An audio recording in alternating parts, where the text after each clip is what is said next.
Hello friends, कैसे हैं आप सब। आप सभी का आपके अपने YouTube channel sociology with Sangeeta में मैं संगीता स्वागत करती हूं। और आज की क्लास में हम लोग देखेंगे संघर्षवादी सिद्धांत के संदर्भ में। और ये जो सिलेबस है ये आपका झारखंड लेडीज सुपरवाइजर के सिलेबस में मेंशन है और साथ ही साथ ये आपको यूपी पीजीटी और यूजीसी नेट एग्जाम के लिए भी हेल्पफुल रहेगा। तो देखिए, संघर्षवादी सिद्धांत ये नाम हम लोग जैसे ही सुनते हैं तो सबसे पहले जिनका नाम हमारे दिमाग में आता है वो है कार्ल मार्क्स जी का। कार्ल मार्क्स को संघर्षवादी सिद्धांत का जनक माना जाता है। उन्होंने इसके संदर्भ में अपनी थ्योरी को दिया है। संघर्षवादी सिद्धांत को कॉन्फ्लिक्ट थ्योरी बोला जाता है। और साथ ही साथ देखिए, हमारा जो समाज है, सबसे पहले जो संघर्षवादी सिद्धांत क्या है उसको हम लोग को समझना पड़ेगा। तो हमारा जो समाज है, हमारा जो सोसाइटी है वो दो भागों में बटा हुआ है।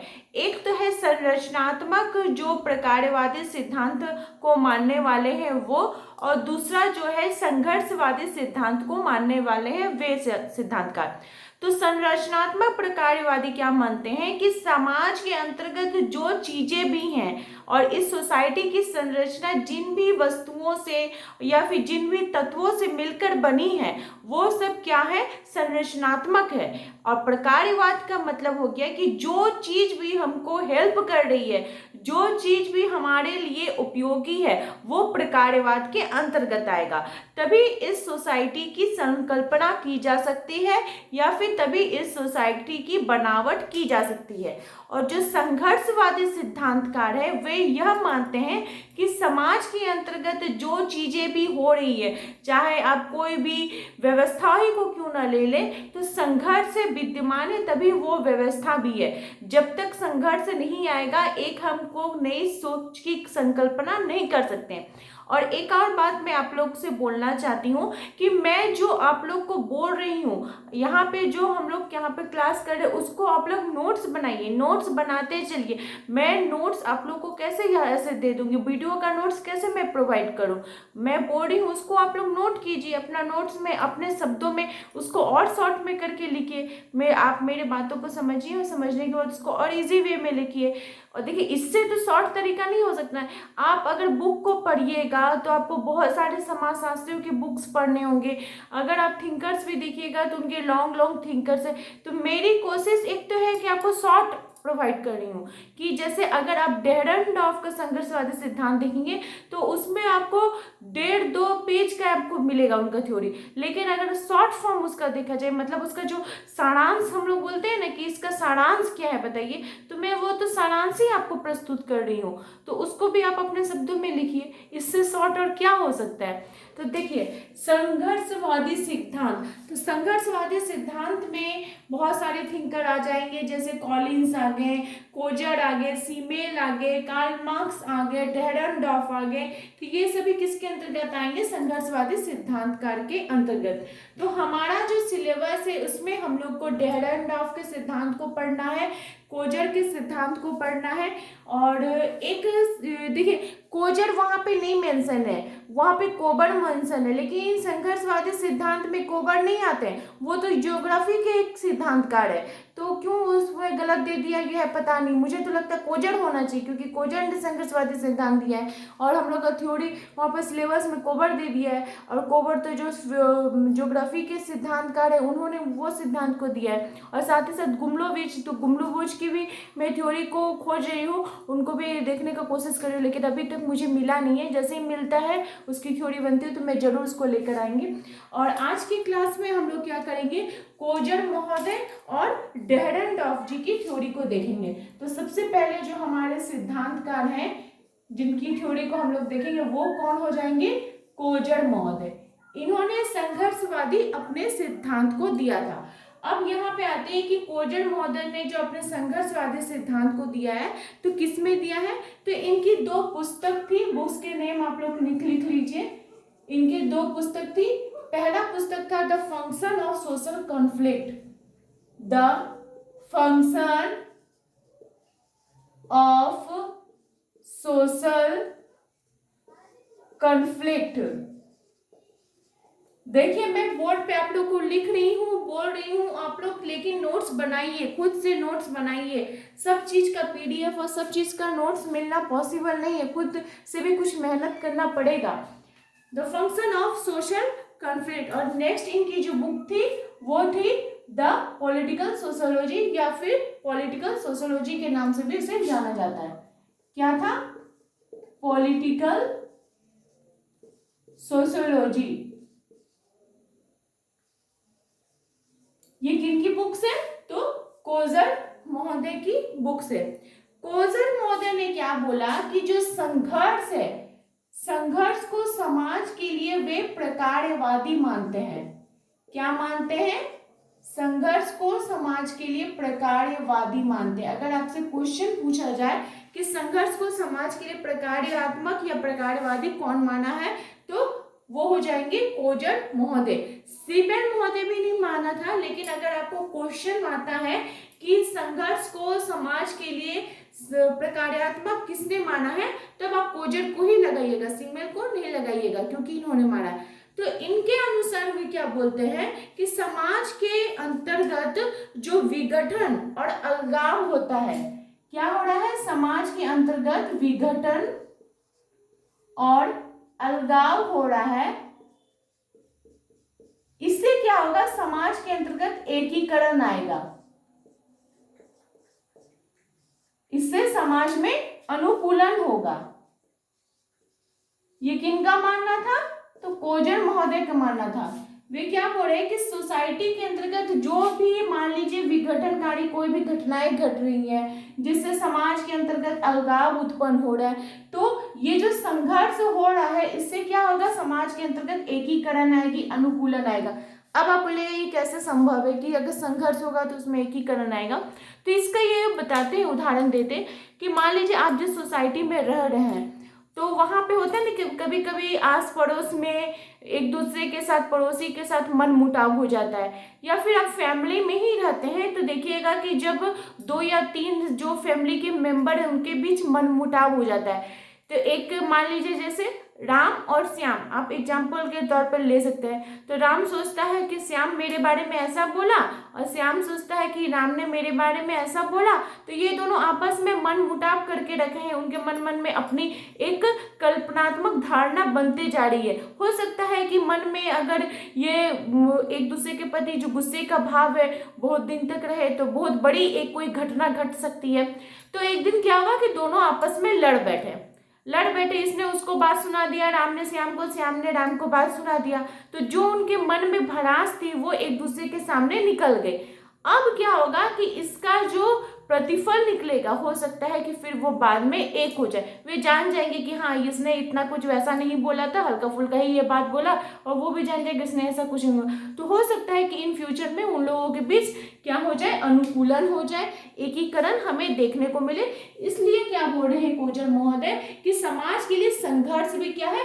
प्रकार्यात्मक है, प्रकार्यवादी है।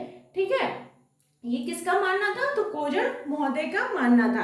और ये इमानुएल दुर्खैम जी की जो बहुत बड़े विरोधी थे, और साथ ही साथ ये स्पेंसर महोदय ने जो साम्यवादी सिद्धांत दिया था उसका वो ये विरोध करते थे, उसको ये सही नहीं मानते थे। और कोजर महोदय ने संघर्ष के 2 प्रकार बताए हैं। ठीक है, यहाँ पे भी आपको क्वेश्चन पूछ सकता है, संघर्ष के उन्होंने कितने प्रकार बताए हैं? 2 प्रकार बताए हैं। एक तो वे बताते हैं कि समाज के अंतर्गत वास्तविक संघर्ष होता है। ठीक है, कैसा संघर्ष होता है? वास्तविक संघर्ष होता है, जिसको कि यथार्थवादी संघर्ष भी बोला जाता है। और दूसरा उन्होंने बोला कि अवास्तविक संघर्ष होता है। समाज के अंतर्गत एक वास्तविक संघर्ष होता है, एक अवास्तविक संघर्ष होता है। इसको यथार्थवादी संघर्ष भी बोला जाता है और इसको अयथार्थवादी संघर्ष भी बोला जाता है। मैं जो बोल रही हूँ आप लोगों को समझ में आ रहा है? ठीक है, वो भाषा सब आप लोग लिखते चलिए। तो अब है कि वास्तविक संघर्ष क्या है? तो जो वास्तविक संघर्ष है इसमें बोला जाता है कि कोई भी समाज के अंतर्गत किसी भी क्षेत्र में अगर कोई संघर्ष होता है तो वो रियल फैक्ट के आधार पर होता है, रियल तर्क के आधार पर होता है। इसका उदाहरण लेते हुए श्रमिक वर्ग को लेते हैं, मजदूर वर्ग को लेते हैं कि मान लीजिए कोई एक फैक्ट्री है जिसमें मजदूर काम कर रहे हैं, उनको दुर्गा पूजा के समय, उनको दीपावली के समय अगर बोनस नहीं दिया जाए या फिर उनसे घंटे में काम बहुत अधिक लिया जा रहा है और उस अनुपात में उनको पैसे कम दिए जा रहे हैं, तो वो अपने मालिक से बात करेंगे। मालिक फिर भी अगर उनकी बात को नहीं मानते हैं तो वो लोग क्या करेंगे, जो श्रमिक वर्ग के लोग हैं, मजदूर संघ के लोग हैं, वो लोग संघर्ष करेंगे। ये उनका वास्तविक संघर्ष हो गया, ये उनका रियल फैक्ट के आधार पर संघर्ष हुआ, तर्क के आधार पर संघर्ष हुआ कि अगर वो संघर्ष करेंगे तभी उसका प्रतिफल हमें अनुकूलन मिलेगा। जो समाज, अगर वो सब संघर्ष नहीं करेंगे तो फिर उनका जो प्रतिफल है उनको अनुकूलन नहीं मिलेगा। ये किस में आ जाएगा, तो वास्तविक संघर्ष के अंतर्गत आ जाएगा। अवास्तविक संघर्ष में क्या होता है कि जो सोसाइटी के लोग हैं बिना तर्क के, कोई उनका तर्क नहीं है, फिर भी वो आपस में एक दूसरे से लड़ मिटते हैं। तो किस आधार पर करते हैं, यहाँ पे जहाँ पे वास्तविक संघर्ष में तर्क मेन फैक्टर हो जाता है, तो अवास्तविक संघर्ष में भावनाएं चली आती हैं। क्या चली आती है, भावनाएं चली आती है। इसको आप लोग ध्यान रखिएगा कि जैसे देखिए कहीं पर कोई जुलूस जा रहा है या फिर किसी जगह पे आप रह रहे हैं, अगर आपको धर्म के संबंध, आपको किसी ने आके बोला कि तुम्हारा धर्म को उस ग्रुप के लोग खराब बोल रहे हैं, नीचा दिखा रहे हैं, तो आपके मन में एक भावना उत्पन्न हो जाएगी, मेरा धर्म को खराब हो रहा है, चलो उसको मारने पीटने चलते हैं। तो ये चीज जो भावना चली आती है, ये किसके अंतर्गत हो जाएगा, अवास्तविक संघर्ष के अंतर्गत हो जाएगा। इसको क्या बोला जाता है, अयथार्थवादी संघर्ष भी बोला जाता है। तो कोजन महोदय की यही थ्योरी थी। आई होप आप लोग को समझ में आ गई होगी अच्छे प्रकार से। किसी भी प्रकार के अगर आपके डाउट है तो मुझे कमेंट बॉक्स में जरूर बताएं। नेक्स्ट जो हमारे थिंकर है, ये भी बहुत इंपॉर्टेंट थिंकर है, वे कौन हो जाएंगे, हमारे डेहरनडॉर्फ महोदय, जिनका कि पूरा नाम क्या है, रॉल्फ डेहरनडॉर्फ। ठीक है, क्या नाम है उनका, रॉल्फ डेहरनडॉर्फ।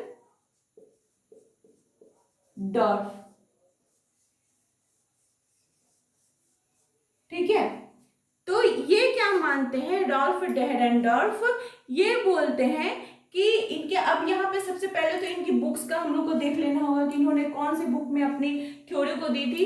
तो इनके बुक का नाम था, इसको नोट कर लीजिए आप लोग, बुक्स के नेम को जरूर नोट कीजिएगा क्योंकि बुक से रिलेटेड क्वेश्चन पूछेंगे।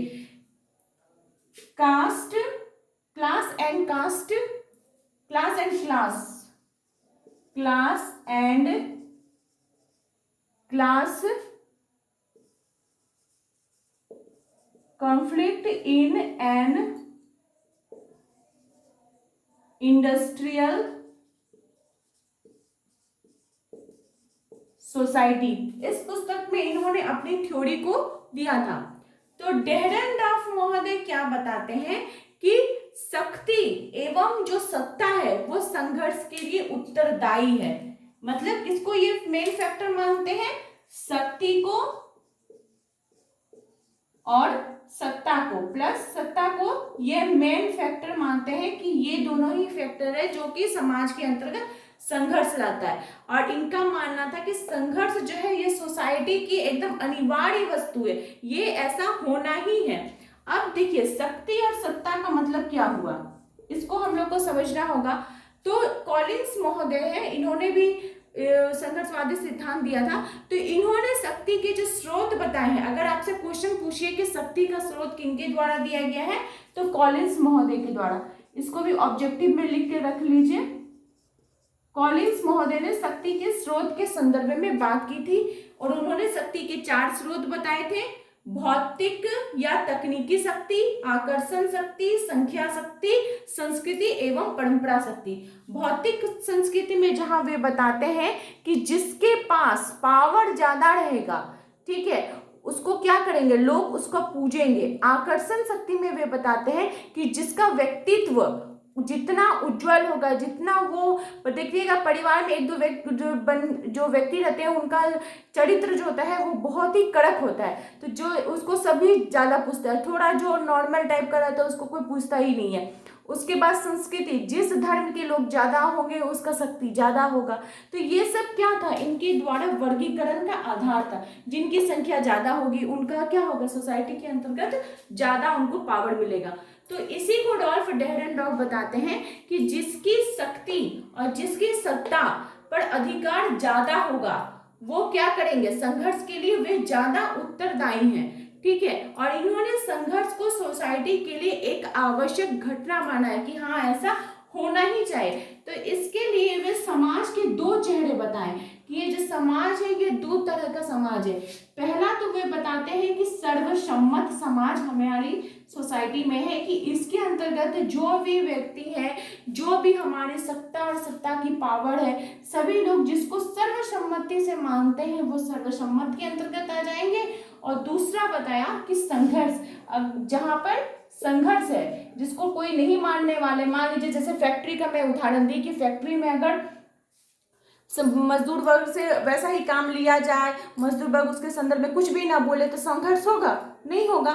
लेकिन अगर तो वो कैसा हो जाएगा, सर्वसम्मत, सर्वसम्मति से ये चल रहा है। लेकिन जहां मन मुटाव मतभेद आएगा तो वो कहाँ का कौन सा रूप ले लेगा, संघर्ष का रूप ले लेगा। इसी के संदर्भ में रॉल्फ डेरेनडॉर्फ महोदय बोलते हैं कि मानव इतिहास में संघर्ष जो है एक सृजनात्मक शक्ति है। मतलब क्या है कि मानव इतिहास में संघर्ष एक सृजनात्मक शक्ति है।